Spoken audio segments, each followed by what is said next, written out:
As a child, my wife hated her school and wished she could leave. Years later, when she was in her 20s, she disclosed this unhappy fact to her parents, and her mother was aghast. "But darling, why didn't you come to us and tell us?"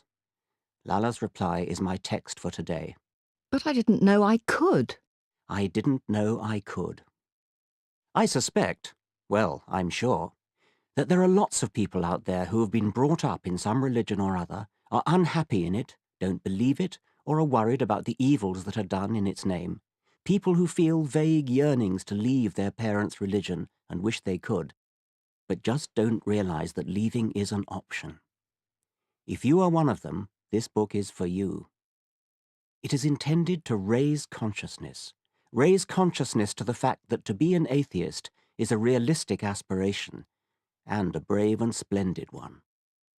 You can be an atheist who is happy, balanced, moral, and intellectually fulfilled. That is the first of my consciousness-raising messages. I also want to raise consciousness in 3 other ways, which I'll come on to. In January 2006, I presented a 2-part television documentary on British television, Channel 4, called Root of All Evil. From the start, I didn't like the title. Religion is not the root of all evil, for no one thing is the root of all anything. But I was delighted with the advertisement that Channel 4 put in the national newspapers. It was a picture of the Manhattan skyline with the caption, "Imagine a world without religion." What was the connection? The twin towers of the World Trade Center were conspicuously present. Imagine, with John Lennon, a world with no religion. Imagine no suicide bombers, no 9/11, no 7/7, no crusades, no witch hunts, no gunpowder plot, no Indian partition, no Israeli-Palestinian wars, no Serb-Croat-Muslim massacres, no persecution of Jews as Christ killers, no Northern Ireland troubles, no honor killings, no shiny-suited, bouffon-haired televangelists fleecing gullible people of their money. God wants you to give till it hurts. Imagine no Taliban to blow up ancient statues, no public beheadings of blasphemers, no flogging of female skin for the crime of showing an inch of it. Incidentally, my colleague Desmond Morris informs me that John Lennon's magnificent song is sometimes performed in America with the phrase, "and no religion too," expurgated. One version even has the effrontery to change it to, "and one religion too."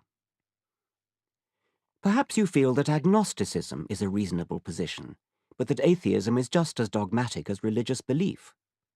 If so, I hope Chapter 2 will change your mind by persuading you that the God hypothesis is a scientific hypothesis about the universe, which should be analyzed as skeptically as any other. Perhaps you have been taught that philosophers and theologians have put forward good reasons to believe in God. If you think that, you might enjoy Chapter 3 on arguments for God's existence. The arguments turn out to be spectacularly weak. Maybe you think it is obvious that God must exist, for how else could the world have come into being? How else could there be life, in all its rich diversity, with every species looking uncannily as though it had been designed? If your thoughts run along those lines, I hope you will gain enlightenment from Chapter 4 on why there almost certainly is no God. Far from pointing to a designer, the illusion of design in the living world is explained with far greater economy and with devastating elegance by Darwinian natural selection. And while natural selection itself is limited to explaining the living world, it raises our consciousness to the likelihood of comparable explanatory cranes that may aid our understanding of the cosmos itself. The power of cranes such as natural selection is the second of my 4 consciousness raisers. Perhaps you think there must be a god or gods because anthropologists and historians report that believers dominate every human culture. If you find that convincing, please refer to Chapter 5 on the roots of religion, which explains why belief is so ubiquitous.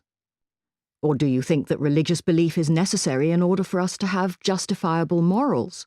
Don't we need God in order to be good? Please read Chapters 6 and 7 to see why this is not so. Do you still have a soft spot for religion as a good thing for the world, even if you yourself have lost your faith? Chapter 8 will invite you to think about ways in which religion is not such a good thing for the world. If you feel trapped in the religion of your upbringing, it would be worth asking yourself how this came about. The answer is usually some form of childhood indoctrination. If you are religious at all, it is overwhelmingly probable that your religion is that of your parents. If you were born in Arkansas and you think Christianity is true and Islam false, knowing full well that you would think the opposite if you had been born in Afghanistan, you are the victim of childhood indoctrination. Mutatis mutandis if you were born in Afghanistan. The whole matter of religion and childhood is the subject of Chapter 9, which also includes my third consciousness raiser.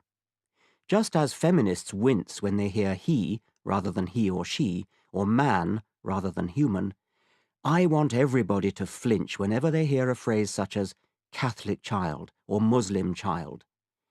Speak of a child of Catholic parents if you like, but if you hear anybody speak of a Catholic child, stop them and politely point out that children are too young to know where they stand on such issues, just as they're too young to know where they stand on economics or politics. Precisely because my purpose is consciousness-raising, I shall not apologize for mentioning it here in the preface as well as in Chapter 9.